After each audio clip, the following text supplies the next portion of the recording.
Assalamualaikum warahmatullahi wabarakatuh. Materi kita kali ini adalah tentang penyelenggaraan makanan massal dalam keadaan bencana. Saya, Suyatno, dosen dari bagian Gizi Kesehatan Masyarakat, Fakultas Kesehatan Masyarakat Universitas Diponegoro. Jika ada pertanyaan atau hal yang ingin didiskusikan, silakan menghubungi sesuai dengan kontak yang ada di layar.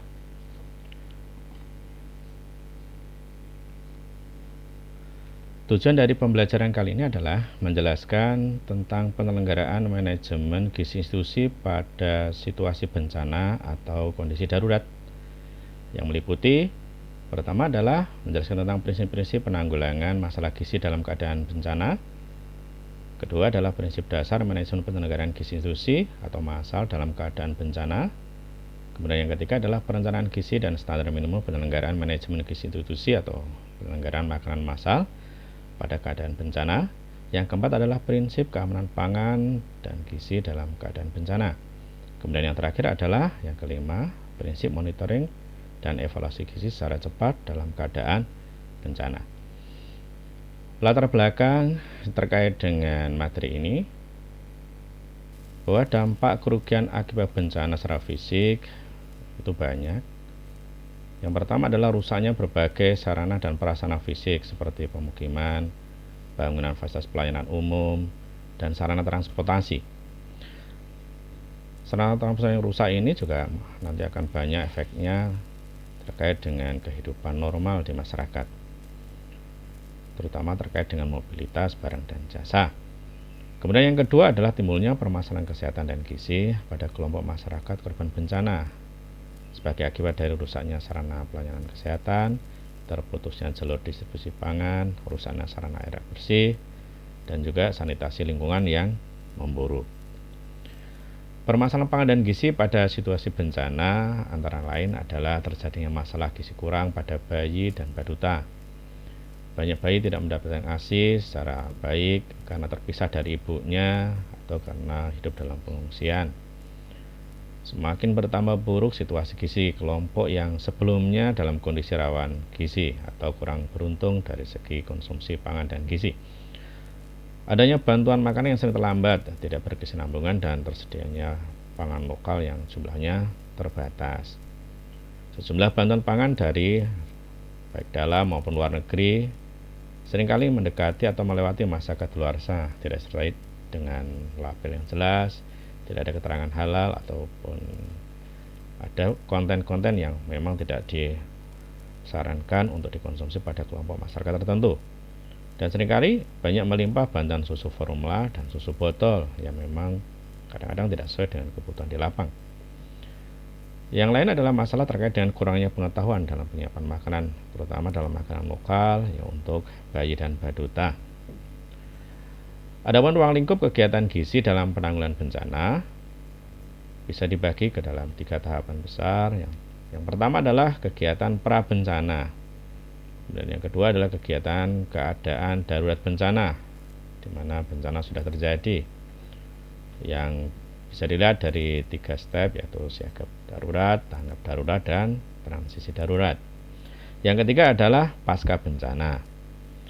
Di dalam ilustrasi gambar bisa dilihat di sana, pada masa pra bencana ada banyak kegiatan yang bisa dilakukan.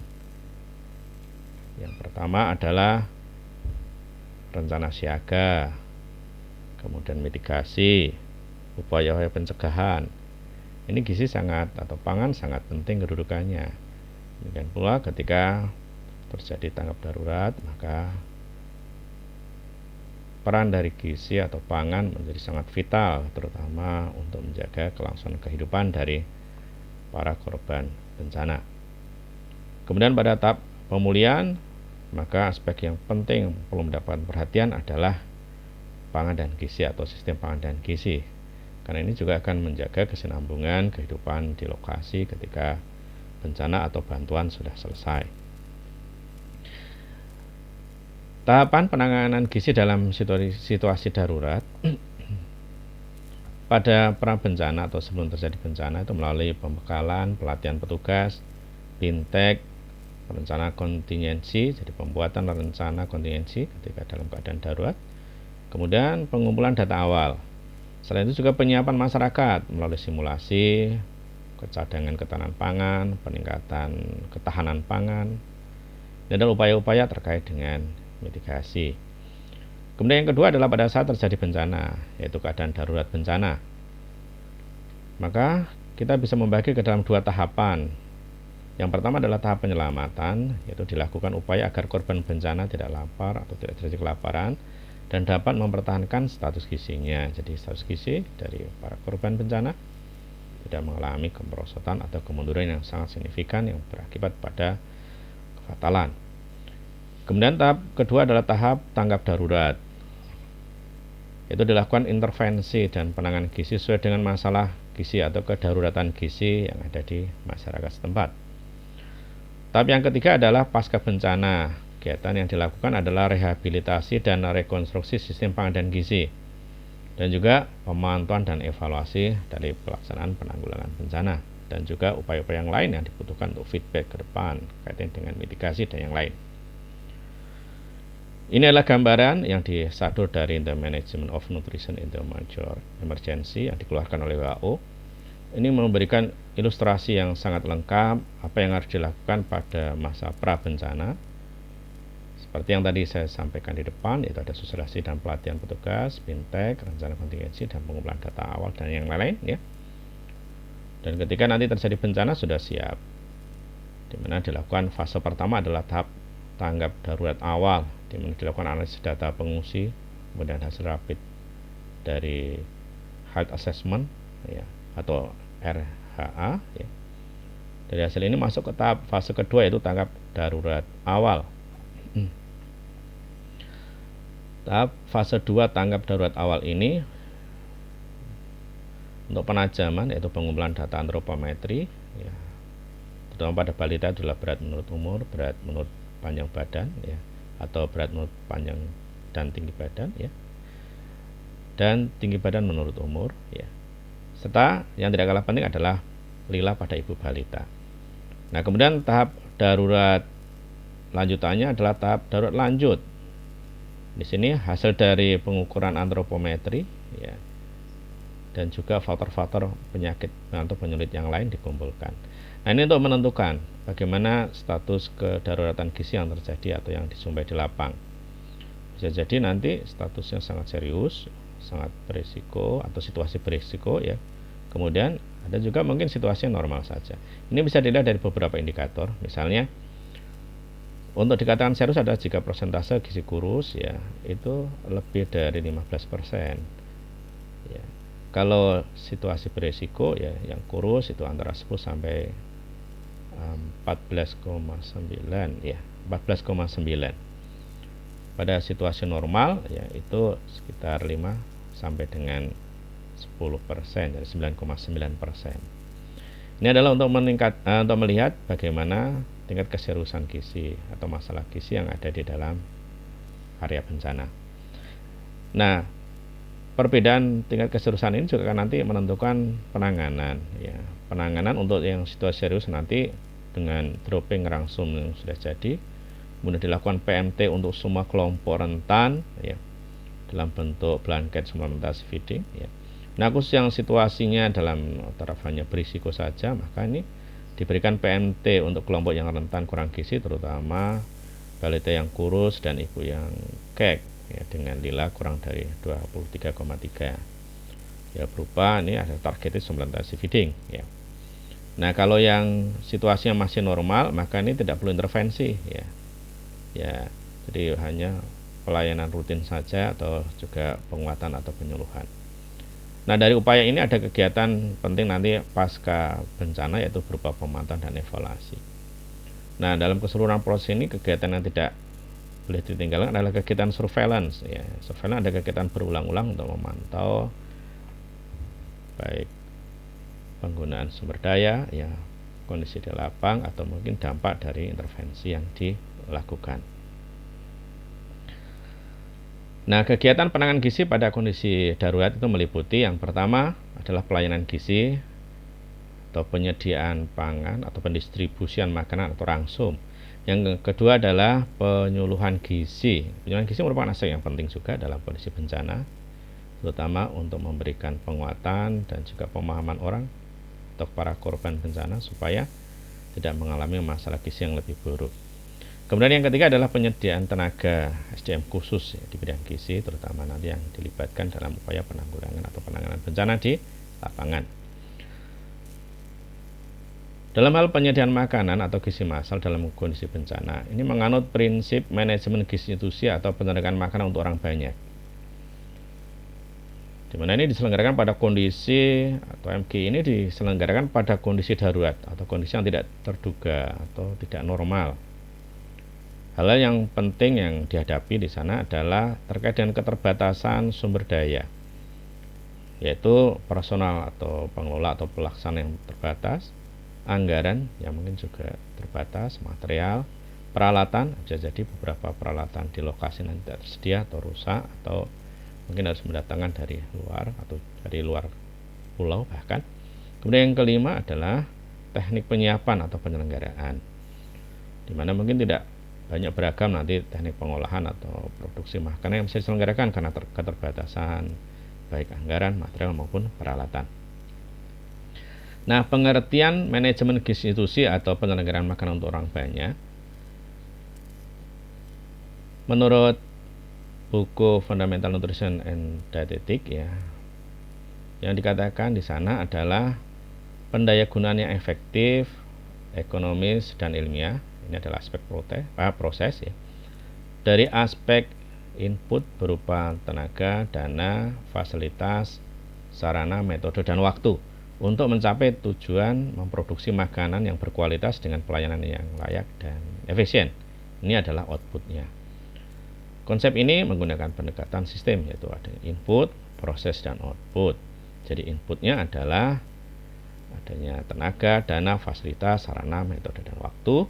Prosesnya adalah satu kegiatan yang efektif, ekonomis, dan ilmiah. Dan outputnya adalah menghasilkan makanan atau pangan yang berkualitas ya, dengan pelayanan yang layak dan efisien. Menurut Nursia, manajemen penyelenggaraan institusi atau makanan massal adalah pengelolaan makanan untuk sekelompok orang yang jumlahnya lebih besar dari 50 porsi dengan mempertahankan kualitas yang sama. Dalam catatan sejarah ada kegiatan-kegiatan yang melibatkan atau menyelenggarakan makanan untuk orang banyak.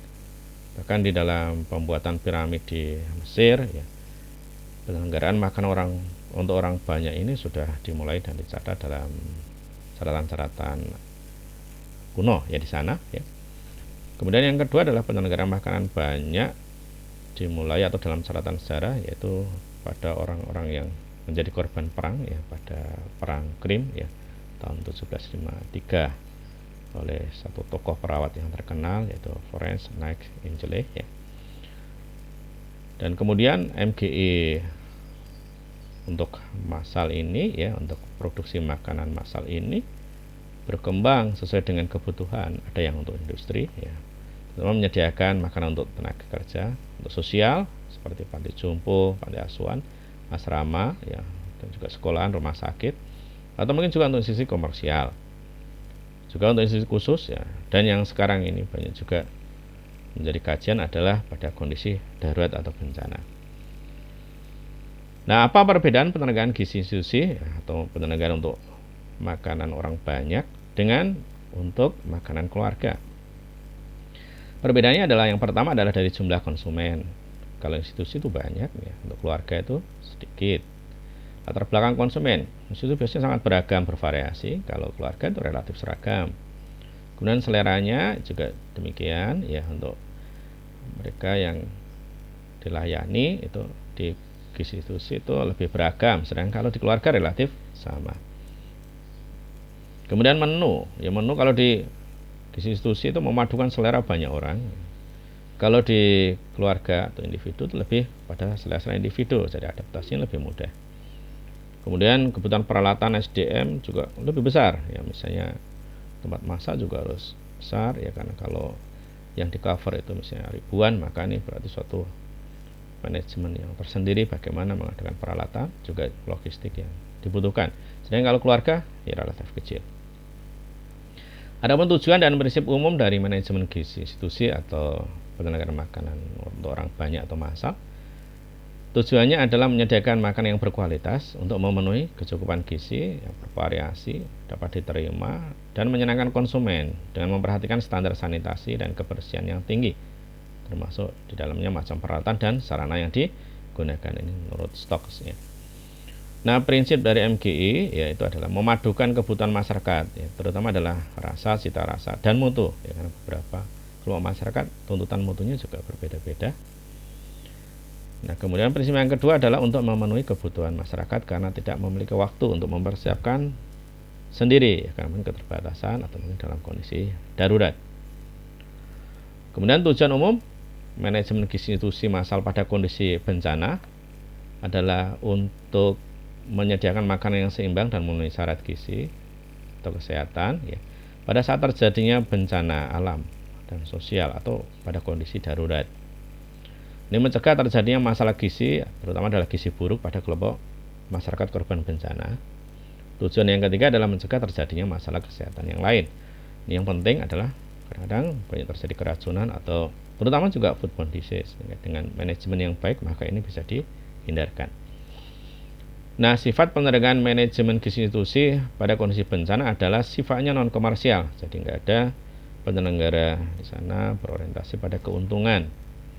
Nah, biasanya diselenggarakan sendiri institusi sebagai bentuk pelayanan untuk melakukan aktivitas sesuai dengan tujuan institusi tersebut. Jadi banyak LSM atau banyak juga mungkin institusi pemerintahan atau NGO atau PMI ya, ini menyelenggarakan karena coverage dari korban bencana yang harus ditangani sangat luas, maka banyak nanti melibatkan titik-titik ya, untuk penyelenggaraan ya, tidak hanya di satu tempat. Nah, mungkin dapat dan tidak mencari keuntungan ya, atau setidaknya impas ya. Ya, kalau biasanya kalau melibatkan pihak ketiga untuk penyelenggaraan ini ya, ada aspek-aspek yang memang bagaimana mereka bisa bertahan atau menyelenggarakan upaya-upaya lanjutan. Tapi minimal mereka tidak rugi dalam penyelenggaraan. Nah, hal yang penting adalah dituntut transparansi ya, terutama adalah akuntabilitas dari keuangan dan juga tata laksana penyelenggaraannya. Manajemen gizi institusi pada kondisi bencana ini sangat dipengaruhi oleh tingkat kedaruratan atau kondisi kedaruratan yang ada atau bencana yang ada. Misalnya untuk bencana jangka pendek yang sifatnya mendadak tanpa ada tanda-tanda awal, lokasi yang terbatas, misalnya gempa bumi, kebakaran, longsor, atau panik. Ini biasanya kesiapan dari masyarakat dan petugas ini relatif sangat terbatas ya, karena ini sangat mendadak, sehingga upaya-upaya mitigasi mungkin ya kurang begitu baik ya. Kemudian untuk jangka sedang ya disertai dengan tanda-tanda awal ya, misalnya bencana kekeringan, banjir ya. Nah, biasanya sudah diprediksi jauh hari sehingga kesiapan menjadi lebih baik. Nah, kalau jangka panjang misalnya korban di mana merupakan masalah yang nasional ya, korban perang, kemarau berkepanjangan ini lebih siap ya untuk penanggulangannya karena cukup waktu ya untuk merancang dan memobilisasi ya sumber daya ya. Nah, bentuk-bentuk dari manajemen gizi institusinya ini juga akan berbeda-beda ya, bagaimana tata laksananya di lapangan. Nah, prinsip dasar manajemen gizi pada kondisi bencana atau gizi institusi pada kondisi bencana, prinsip dasarnya adalah pertama memprioritaskan air bersih ya. Jadi harus dalam kondisi yang sangat cukup ya untuk kebutuhan ya. Jadi lokasi harus mempertimbangkan nanti keberadaan air bersih ya. Yang kedua adalah pemberian karbohidrat setinggi mungkin ya.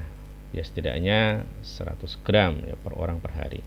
Kemudian yang ketiga adalah jumlah energi, diusahakan mencapai kebutuhan gizi ya sekitar 1.500 ya sampai dengan 2.200 ya, atau minimal 2.100 ya. Nah, setelah air bersih dan karbohidrat terpenuhi, maka kebutuhan protein dan lemak ini diusahakan dipenuhi, jadi minimal sekitar 2.100 kilokalori ya. Energinya, proteinnya ini sekitar 5 dan lemaknya sekitar 40 gram. Nah, yang lebih penting adalah perlu perhatian khusus untuk kelompok golongan rentan ya, terutama anak-anak yang di Batuta ini dan juga di atasnya sampai dengan 5 tahun ya, jadi 24 sampai 59 bulan ya. Juga ibu hamil dan ibu menyusui serta usila. Jadi yang lanjut usia ini juga perlu mendapatkan perhatian khusus ya. Nah, syarat khusus yang diperhatikan untuk golongan yang rawan ini adalah misalnya perlunya ada makanan tambahan bagi balita yang diperuntukkan bagi balita pada usia 24 sampai 59 bulan ini yang mengandung gizi sekitar sepertiga dari AKG, yaitu energi sekitar 350 sampai 400 kilokalori dan proteinnya sekitar 12 sampai 15 ya, gram per hari. Dan khusus untuk anak yang bayi atau baduta ya 6 sampai 24 bulan ini butuh makanan pendamping ASI MPASI dengan syarat mengandung energi minimal adalah 400 kilokalori, kemudian protein adalah 8 sampai 12 gram per hari. Nah, kemudian khusus untuk ibu hamil nanti ya perlu makanan tambahan ya bagi ibu hamil dengan kandungan sesuai dengan AKG, yaitu sekitar 300 kilokalori dengan 17 gram protein ya per hari makan ini. Nah, prinsip dasar yang keenam adalah jika memungkinkan bisa ditambahkan pemberian suplemen untuk melengkapi kekurangan vitamin mineral, atau juga kaitan dengan suplemen rutin yang diberikan berupa tablet Fe90, tablet vitamin A dosis tinggi, dan beberapa suplemen yang lain yang memang relevan dengan tingkat kebutuhan kelompok rawan. Kemudian yang ketujuh adalah makanan harus sesederhana mungkin ya, cepat ya pengolahannya, hemat dan tepat sesuai dengan situasi. Kemudian yang kedelapan adalah proses penghentian bantuan dilakukan secara bertahap ya. Yang pertama adalah pemberian makanan jadi, ini biasanya pada awal bencana 1 sampai dengan 3 hari ya. Itu mutlak ya, karena ketidaksiapan lokasi maka pemberian langsung sudah jadi ya dengan cara yang disesuaikan dengan kondisi di lapang. Kemudian yang kedua adalah pemberian makanan dalam bentuk bahan makanan baru bisa dilakukan setelah kondisi stabil. Jadi kalau kondisinya sudah stabil baru bisa dilakukan ya upaya untuk melakukan bantuan menggeser dari langsung menjadi bahan makanan. Nah, kemudian kesulitan dan hambatan dalam manajemen gizi institusi pada kondisi bencana adalah jumlah atau kasih kelompok sasaran yang dilayani belum diketahui dengan jelas, karena kadang-kadang pada kondisi bencana yang mendadak kita tidak bisa dengan cepat mendapatkan data awal yang harus di cover atau harus ditanggulangi, harus diberikan pelayanan gizi. Kemudian yang kedua adalah sumber bahan makanan ya, atau besarnya kebutuhan dan transportnya kadang-kadang juga belum diketahui ya. Dan dalam hal penyediaan makanan khusus untuk bayi ya sesuai dengan kelompok umurnya, ini juga menjadi persoalan tersendiri. Bahan makanan yang tersedia tidak mencukupi ini karena dengan kedaruratan, maka kadang-kadang stok lokal atau makanan lokal di pasar lokal ya atau transportasi yang terganggu juga menyebabkan masalah terkait dengan ketersediaan. Kemudian kesulitan dalam memprioritas siapa yang paling membutuhkan ya.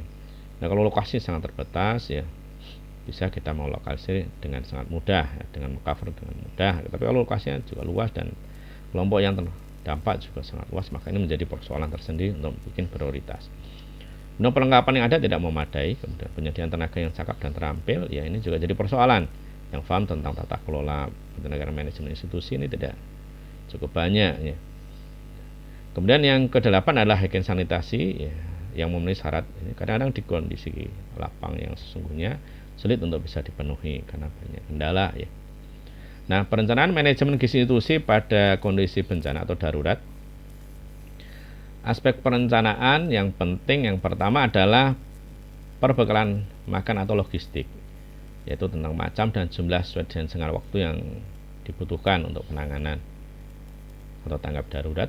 Yang kemudian yang kedua adalah penetapan standar peralatan atau perlengkapan dapur. Ini juga sangat menentukan karena besarnya target atau korban bencana yang harus dilayani ya ini juga akan menentukan nanti peralatan yang harus disiapkan.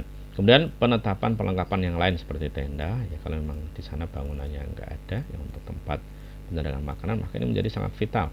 Kemudian yang keempat ada kebutuhan SDM yang terdiri ya minimal ada 4 ya, atau juga menyesuaikan dengan kebutuhan di lapang, ada kepalanya atau koordinatornya, ada pengawasnya yang mengawasi, kemudian tukang masak dan juga pembantu umum ya, bisa tukang pembantu masak juga untuk pesuruh, untuk kebersihan dan yang lain. Nah, kemudian syarat-syarat untuk tenaga SDM yang terlibat ini harus zakat, terampil, mudah bekerja, ya, cepat mengambil keputusan yang tepat dan punya jiwa pengabdian yang tinggi. Karena memang pada kondisi stres di lapangan nanti juga akan mempengaruhi kinerjanya. Oleh karena itu pengabdian yang tinggi atau jiwa pengabdian ini menjadi sangat penting. Kemudian aspek perencanaan yang lain ada yang kelima, menentukan standar kebutuhan untuk bayi, ibu menyusui, ibu hamil, ya, dan penderita penyakit tertentu, ya, pengungsi dan korban lain juga perlu diperhatikan. Kemudian yang keenam adalah menentukan menu, ya, menu sasaran, ya, di mana kita akan menentukan nanti macamnya akan diproduksi, akan diberikan, dan frekuensi pemberian, serta juga yang tidak kalah penting adalah bagaimana sistem distribusinya. Kemudian yang ketujuh adalah menentukan makanan untuk staf, makanan tambahan untuk pendonor darah dan yang lain. Ini perlu karena pada kondisi di lapang mereka juga termasuk target yang harus menjadi sasaran kita. Yang kedelapan adalah penyediaan transportasi bahan makanan atau juga makanan yang sudah matang, rangsum, ya, untuk kepentingan mobilisasi atau distribusi. Yang ke-9 adalah menentukan prosedur distribusi makanan. Ini disesuaikan dengan kondisi di lapang dan juga ketersediaan transport yang ada di sana. Kemudian tahapan kegiatan dalam manajemen gizi institusi pada kondisi bencana itu setidaknya ada 10. Yang pertama adalah perencanaan anggaran untuk belanja makanan, kemudian perencanaan menu, perencanaan kebutuhan bahan makanan, penyediaan atau pembelian bahan makanan, penerimaan bahan makanan, ya, penyimpanan atau penyaluran bahan makanan, kemudian persiapan bahan untuk diolah, kemudian proses pengolahan, distribusi atau penyaluran makanan yang sudah jadi atau langsung, kemudian evaluasi dan pelaporan. Nah, ini ada alur kerja MGI pada kondisi bencana. Yang pertama adalah penerimaan bahan, bisa dilihat di sana. Bahan itu terbagi menjadi dua, yaitu bahan pangan segar dan bahan makanan yang tidak segar, ya. Kemudian ini disimpan di tempatnya, kemudian sesuai dengan kebutuhan, ya. Nanti kemudian diambil untuk persiapan bahan makanan, ya. Itu berupa makanan pokok, ya, sesuai dengan menu yang kita siapkan atau yang kita rencanakan, ya. Ada lauk pauk, ya, struktur menunya, ya, kemudian ada bumbu, mungkin juga buah-buahan, makanan selingan yang dibutuhkan kalau memang memungkinkan.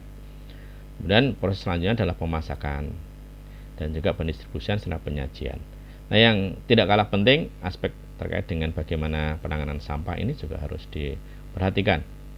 Nah, kebutuhan dapur nanti menyesuaikan, ya. Kalau pada kondisi yang normal mungkin dapur bisa dipisahkan secara rinci, ada dapur utama, khusus dan snack. Tapi kalau pada kondisi darurat mungkin ini enggak perlu, ya, hanya sesuai dengan yang dibutuhkan di lapang. Nah, kemudian ini proses pencucian peralatan dan seterusnya. Nah, dari serangkaian tahapan ini maka yang tidak kalah pentingnya adalah kegiatan monitoring dan evaluasi. Nah, yang pertama kita akan bicara tentang manajemen logistik, ya, pengadaan. Ini adalah aspek yang penting dalam MGI dalam kondisi bencana. Nah, logistik merupakan satu proses, ya, dalam penyediaan baik macam, jumlah atau kualitas bahan makanan. Ini biasanya melalui prosedur atau ketentuan yang berlaku, ya, dengan tujuan penyediaan perbekalan bahan makanan sesuai dengan yang direncanakan agar berdaya guna dan berhasil guna. Nah, cara penyediaan logistik, ya, pada kondisi bencana ini bisa melalui pembelian langsung ke pasar. Jadi tim ditugaskan membeli ke pasar atau melalui pelelangan, ya. Ini biasanya kalau dalam jumlah besar, ya, maka perlu ada proses yang kita sebut dengan pelelangan, ya, dengan melibatkan pihak ketiga. Atau yang ketiga adalah bantuan atau hibah. Nah, yang penting lagi semua logistik ini harus dicatat, harus dibukukan dengan baik supaya nanti bisa memenuhi aspek transparansi atau akuntabilitas. Nah, manajemen logistik terkait dengan jenis bahan makanan prioritas dalam MGI, ya, di kondisi bencana adalah dalam jangka pendek memang yang menjadi prioritas utama yang harus disiapkan adalah serealia atau produk olahannya. Baru kemudian kalau jangkanya sudah melewati, ya, sudah sedang dan panjang, setelah melewati jangka pendek, maka pada jangka sedang dan panjang ini perlu diperhatikan intake protein, ya, dan juga beberapa intake zat gizi yang lain. Nah, terkait dengan manajemen logistik, ya, maka kita yang tidak kalah penting adalah memperhatikan sumber bahan makanan. Nah, sumbernya yang pertama adalah bahan makanan itu dalam bentuk konvensional. Ya, konvensional itu berarti kita mendapatkan dalam bentuk yang mentah. Atau bisa juga pilihannya semi konvensional. Jadi makanan itu dibeli dalam keadaan sudah jadi. Misalnya kue roti, jadi sudah dalam keadaan sudah jadi, kemudian tinggal didistribusikan atau ditata ulang. Nah, kemudian yang kedua adalah makanan terpusat atau commercial food service, di mana di sini kita melakukan produksi secara massal di dapur, ya, di dapur pusat dengan peralatan yang bisa otomatis atau peralatan canggih itu kalau diperlukan, kalau memungkinkan. Kemudian didistribusikan ke tempat penyediaan makan institusi. Nah, disajikan ya, sesuai dengan karakteristik makanan. Jadi kalau panas ya panas, dingin atau dibekukan ya. Nah, ini adalah makanan terpusat. Ini bisa jadi kalau tempat bencananya itu dekat dengan pusat kota yang di sana memungkinkan untuk melakukan penyelenggaraan makan yang terpusat, maka ini bisa dilakukan.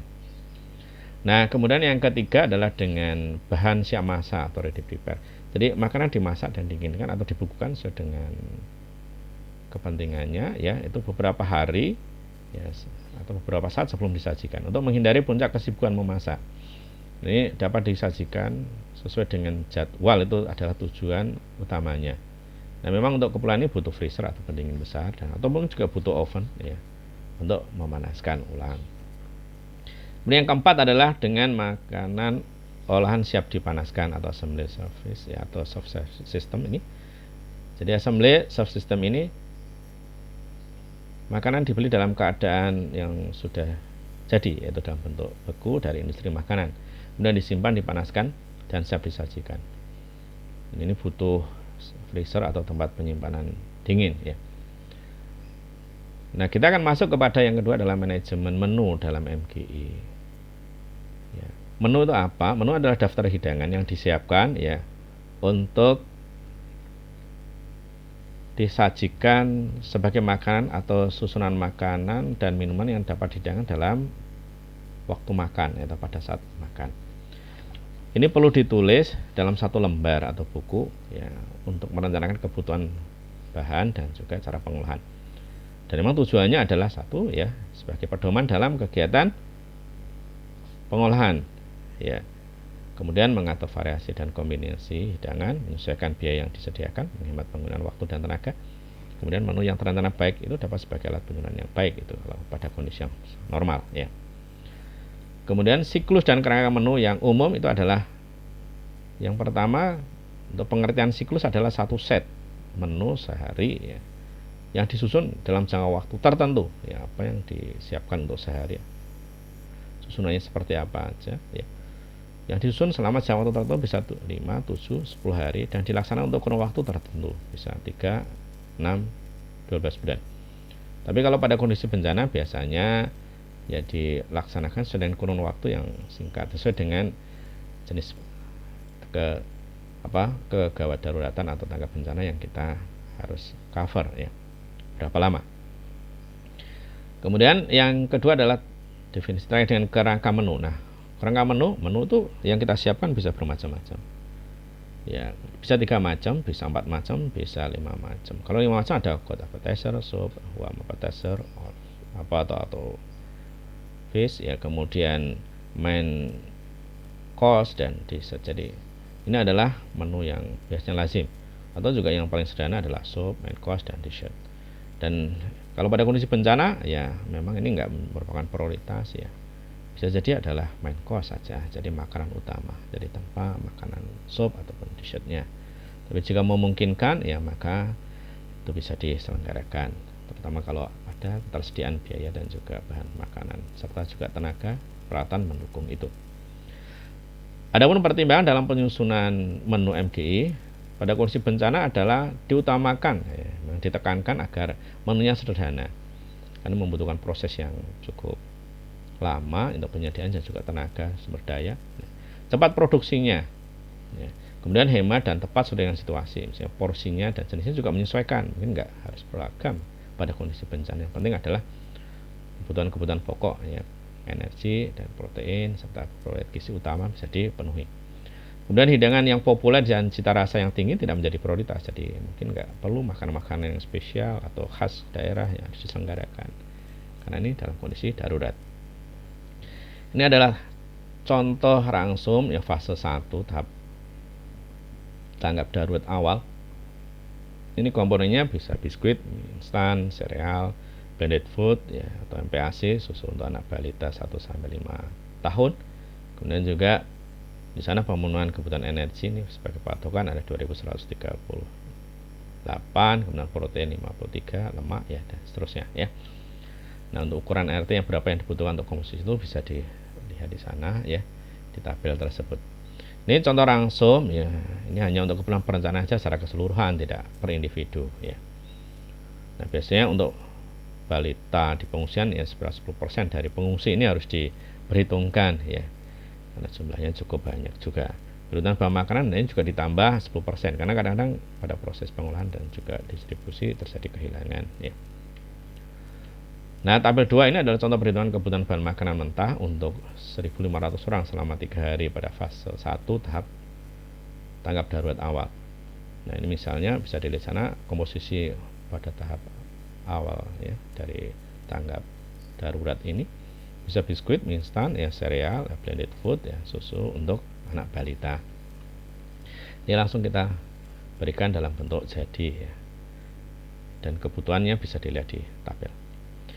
Kemudian manajemen pengolahan atau dapur dalam MGI ya. Jadi ini yang ketiga, kita harus memperhatikan kait dengan manajemen pengolahannya atau bagaimana tata kelola dapur ya, dalam proses penyerahan makanan untuk orang banyak pada kondisi bencana. Yang pertama adalah lokasi pengolahan sebaiknya tidak jauh dari lokasi korban atau sasaran ya. Kemudian kedua, tempat penyelenggaraan bisa di dalam atau di luar ruangan ya. Kemudian ketiga, lokasi yang dipilih dapat berupa bisa rumah atau bangunan kosong, bisa juga di alam terbuka kalau memang di sana bangunannya runtuh atau bangunannya tidak ada yang representatif digunakan. Membuat tenda bangunan darurat jika ini dibutuhkan, atau bisa juga pada markas PMI setempat atau bangunan publik setempat yang bisa diakses atau bisa digunakan. Atau kalau memungkinkan ya misalnya pada kondisi tertentu bisa menggunakan restoran atau kafeteria atau mungkin juga hotel ya. Kalau ini kejadiannya adalah mungkin di daerah perkotaan. Nah, syarat pemilihan lokasi penyelenggaraan gizi dalam ruangan, maka yang perlu diperhatikan adalah tidak ada kemungkinan terjadi kebakaran. Kondisi gedung baik, tidak rusak, ya, beratap, ya, lantainya kuat, ya, cukup cahaya, penerangan, serta adanya ventilasi. Kemudian ada fasilitas kamar mandi dan WC, dekat dengan tempat pemberian makanan atau tempat konsumen yang akan dilayani, dekat dengan pinggir jalan dan cukup tersedia air bersih. Ya. Kemudian kalau lokasinya itu sudah di luar ruangan, maka syarat-syarat yang harus dipenuhi adalah tempatnya datar, ya, kering, tidak banyak binatang kecil, ya, terutama semut, dan juga serangga yang lain, ya, kecoa. Kemudian ada pohon sebagai pelindung, ya. Kemudian dekat dengan tempat perbekalan atau pemberian makanan, ya, dekat dengan sumber air, ya, tidak dekat dengan sumber pencemaran atau misalnya tempat pembuangan sampah dan yang lain. Nah, cara penataan lokasi dapur darurat supaya efisien adalah tempat memasak itu disusun rapi, ya, disusun rapi, nggak berantakan susunannya. Ya, susunan alat dapur sesuai dengan urutan kerja. Jadi pertama penyiapan apa, ya misalnya di sana perebusan, maka alat untuk perebusan disiapkan di awal. Nah, kemudian tempat makanan dibuat beberapa jalur baris, ya, karena ini yang harus dilayani banyak, mungkin yang diproduksi juga banyak, maka bisa dalam bentuk baris atau jalur. Arah cara pembagian makanan ditentukan dengan petunjuk yang jelas, jadi supaya nanti prosesnya bisa tidak semrawut. Penataan tempat pencucian bahan makanan, persiapan pengolahan pencucian alat kotor sesuai dengan urutan kerja di dapur supaya tidak semrawut. Jadi ini harus ditata dengan baik supaya dapur itu bisa rapi dan efisien cara kerjanya. Kemudian setelah diproduksi maka kita masuk pada manajemen distribusi makanan dalam MGI bencana. Ini disesuaikan dengan keadaan di lapang dan ketersediaan alat ya, untuk distribusi. Yang pertama adalah cara sentralisasi, di mana semua kegiatan pembagian makanan dipusatkan di satu tempat. Ya. Nah, baru kemudian dimobilisasi, didistribusikan kepada tiap perorangan. Yang jelas ini faktor yang menentukan adalah tempatnya dan alat serta tenaga ya untuk membawa ke lapangan ya dari makanan yang sudah disiapkan ya per orang atau didistribusikan menurut person ya. Kemudian yang kedua adalah cara desentralisasi, yaitu kegiatan utama masih di unit pembagi utama. Selanjutnya makanan yang sudah dimasak dalam jumlah besar dibawa ke sejumlah lokasi bencana yang berbeda, dijadikan dalam bentuk pembagian per orangnya itu di lokasi atau di tiap-tiap lokasi yang tadi yang didiskusikan. Nah, cara ini biasanya banyak dilakukan jika ya kondisi bencana itu terjadi di banyak titik yang terpisah. Pilihan cara penyajian makanan disesuaikan dengan kondisi di lapang. Ya, pelayanan dalam bentuk kemasan ya bisa dalam pembagiannya ya, melalui bentuk box ya, kemudian rantang nasi bungkus ya dalam plastik, atau juga dalam bentuk pelayanan mandiri prasmanan. Ini biasanya kalau konsumnya bisa rapi ya, maka mereka akan mengambil sendiri, tapi biasanya ini pada kondisi yang crowded susah dilakukan. Kemudian pelayanan dengan sistem catu ya, jadi ada pembagi, orang yang membagi makanan ya masing-masing secara bergiliran ya, para konsumen atau target itu membawa piring ya. Kemudian yang keempat adalah pelayanan dengan mengantar makanan ya, dikirim ke rumah masing-masing atau dibawa dalam bentuk mobil atau pengangkut ya. Kemudian manajemen hygiene sanitasi penerangan MG dalam keadaan bencana. Ini adalah aspek yang penting. Ya, salah satu yang harus diutamakan diperhatikan adalah yang pertama sekali adalah sumber air cukup aman untuk diminum. Itu harus memenuhi syarat air bersih. Nah, ini adalah hal yang pertama sekali harus diperhatikan dalam penyelenggaraan MGI dalam keadaan bencana. Nah, kemudian syarat yang lain adalah yang kedua adalah memperhatikan kebersihan tenaga pemasak. Harus bebas dari penyakit menular, tidak karier, penyakit tertentu. Yang kedua adalah pengawasan terhadap makanan matang, ya, tidak bercampur dengan bahan mentah. Masa keluarsa juga harus diperhatikan.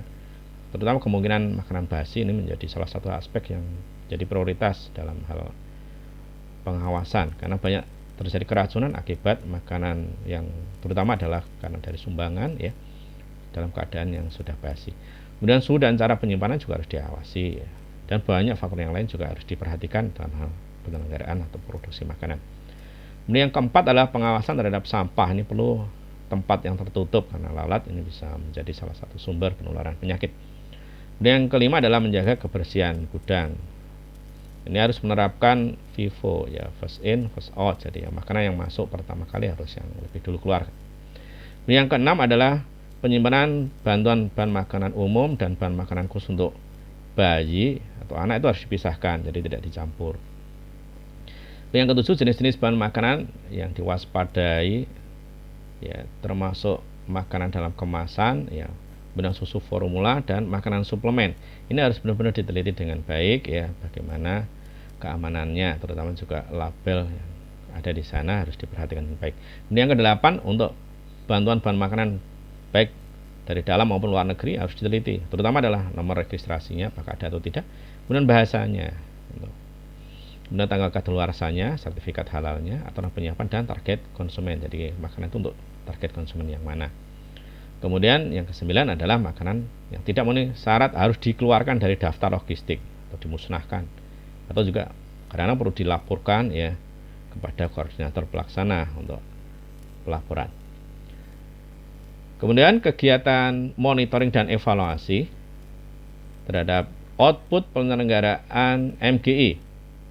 Yang pertama adalah memantau faktor-faktor yang mempengaruhi mutu produk. Misalnya memantau bagaimana suhu dan waktu pemasakan, kemudian produk yang dihasilkan meliputi racian bahan, kemudian penampilan, tingkat kematangan, kemudian juga besar porsi. Itu harus sama dengan yang direncanakan ya. Kemudian yang kedua adalah penilaian terhadap mutu makanan. Ya, dapat dilakukan melalui evaluasi kepuasan konsumen, kemudian pencatatan jumlah makanan yang dikonsumsi konsumen atau makanan sisa. Ini metode KM stok ini bisa dilihat berapa banyak nanti makanan tersisa, apakah separuhnya, seperempatnya, seperlimanya, seperdelapannya, dan seterusnya.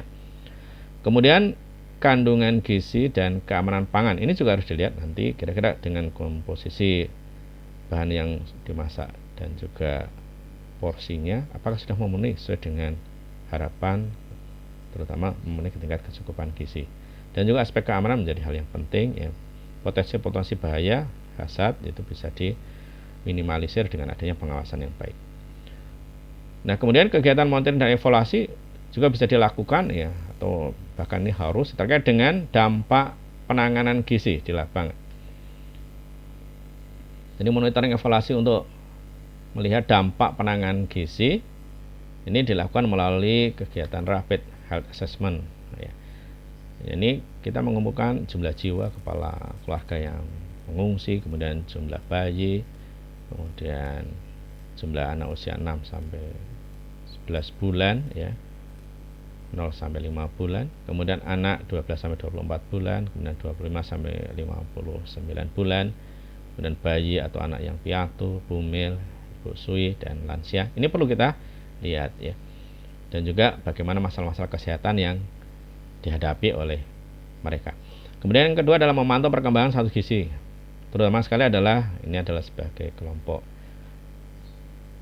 indikator, yaitu gizi balita ya, ibu balita dan ibu menyusui melalui survei atau yang kita sebut dengan surveillance gizi. Yang kita kumpulkan terutama untuk balita adalah berat badan, panjang badan, tinggi badan.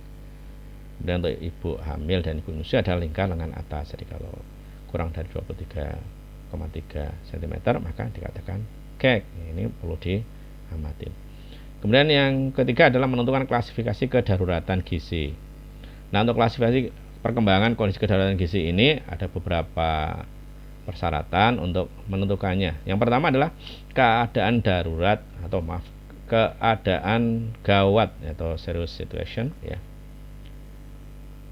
Keadaan gawat atau serious situation adalah keadaan yang ditandai dengan prevalensi balita kurus atau sangat kurus lebih besar atau sama dengan 15% atau 10 sampai 14,9% yang disertai dengan faktor pemburuk ya. Kemudian yang kedua adalah keadaan kritis atau risky situation ya. Adalah keadaan yang ditandai dengan prevalensi balita kurus ya, atau sangat kurus lebih besar atau sama dengan 10 sampai dengan 14,9% atau ya 5 sampai dengan 9,9% ya, dan disertai faktor pemburuk. Nah, kemudian keadaan normal adalah keadaan yang ditandai dengan prevalensi balita kurus dan sangat kurus ya, itu kurang dari 2 SD ya, berat badan menurut tinggi badan ya. Untuk yang balita kurus itu ya 5 sampai 9,9% ya. Kalau balita sangat kurus kurang dari 5%, disertai dengan faktor pemburuk. Nah, faktor pemburuk atau ini adalah merupakan aggravating ya faktor ya. Aggravating faktor ini adalah jika terdapat satu atau lebih dari tanda sebagai berikut ya. Yang pertama adalah rata-rata asupan makanan pengungsi kurang dari 2100 kilokalori per hari. Kemudian angka kematian kasar ya terjadi pada kelompok tersebut ya lebih dari 1 per 10.000 per hari. Kemudian angka kematian balita ya lebih dari 2 per 10.000 per hari. Kemudian terdapat KLB, beberapa penyakit khusus misalnya campak atau partusis. Kemudian peningkatan kasus ISPA dan diare. Sekian ya materi untuk kali ini. Terima kasih atas perhatiannya. Semoga bermanfaat. Sampai jumpa di materi berikutnya melalui channel Suyatno for Public Health. Wassalamualaikum warahmatullahi wabarakatuh.